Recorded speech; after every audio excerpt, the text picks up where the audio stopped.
buenos días, tardes o noches, profesora Yocasta. Mi nombre es Justin Acevedo Lugo, mi matrícula la podrá estar viendo en la diapositiva y de qué sección soy.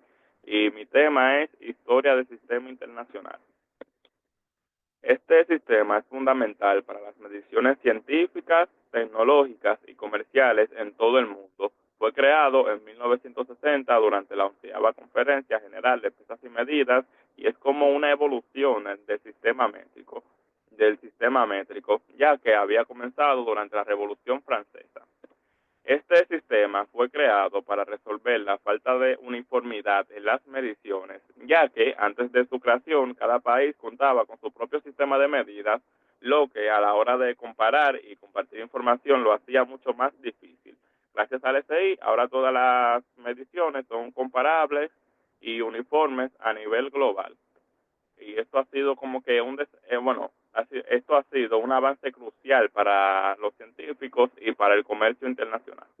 No podemos hablar del sistema internacional de unidades sin mencionar sus 7 unidades fundamentales, que es a partir de estas 7 unidades, que es como, o sea, estas 7 unidades son como que la base para todas las demás unidades, por eso que son las fundamentales.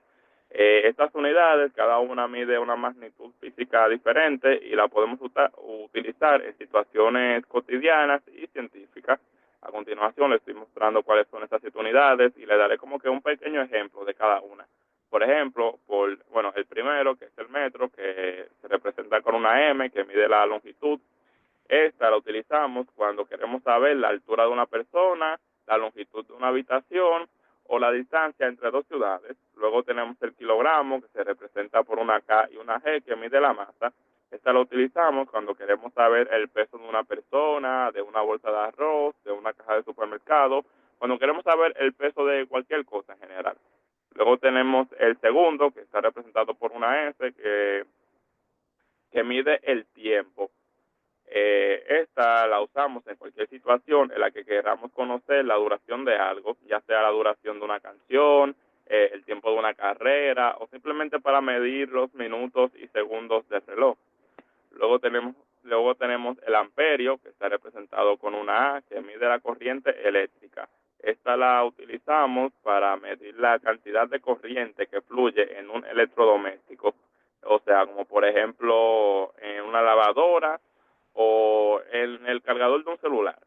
Luego tenemos el Kelvin, que está representado con una K, que mide la temperatura. Esta la usamos tanto en física como en química, sobre todo cuando queremos medir temperaturas extremadamente frías. Luego tenemos el mol, que se representa así tal cual, mol, que la utilizamos, primero que el mol mide la cantidad de sustancias y esta sí es clave en química, ya que la utilizamos cuando tenemos que saber la cantidad o el número de moléculas y átomos que hay en una reacción química. Y por último tenemos la candela, que se representa por una C y una D. Y esta mide la intensidad luminosa y la utilizamos cuando queremos como que medir la potencia de una fuente de luz que va en una dirección específica.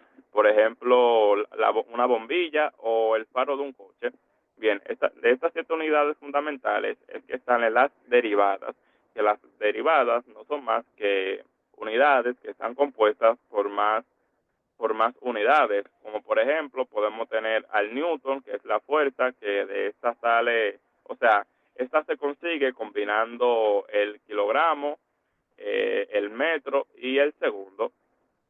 Luego tenemos el joule, que el joule es la energía, que también se consigue combinando esas 3 mismas unidades, pero de manera diferente. Y por último tenemos el pascal, o sea, hay más unidades, pero solo puse estas 3 como ejemplo. Y el pascal es más o menos lo mismo que las anteriores. Esta se consigue combinando la fuerza y combinando el área. Lo único que la fuerza y el área son unidades derivadas, porque también se pueden conseguir más unidades derivadas con las mismas unidades derivadas. Es difícil de explicar, pero bueno, algo así va. Y luego tenemos los cambios. Los cambios más recientes que tenemos fueron en 2019, que se realizaron cambios importantes en las definiciones de varias unidades del SI. Como por ejemplo, antes se utilizaba objetos físicos en las definiciones de algunas unidades, como por ejemplo tenemos el kilogramo, pero esto llevaba a como que a pequeños errores con el tiempo.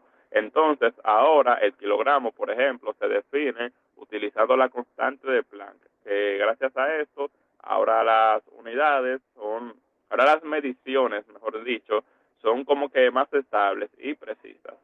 También otro cambio que hubo también fue al amperio, que ahora se redefine con la calidad elemental del electrón.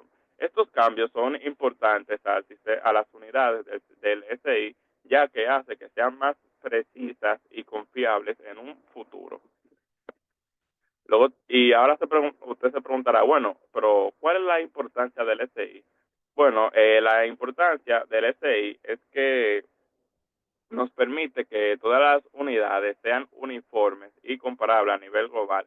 Esto facilita la colaboración científica, el desarrollo tecnológico y como que el comercio global.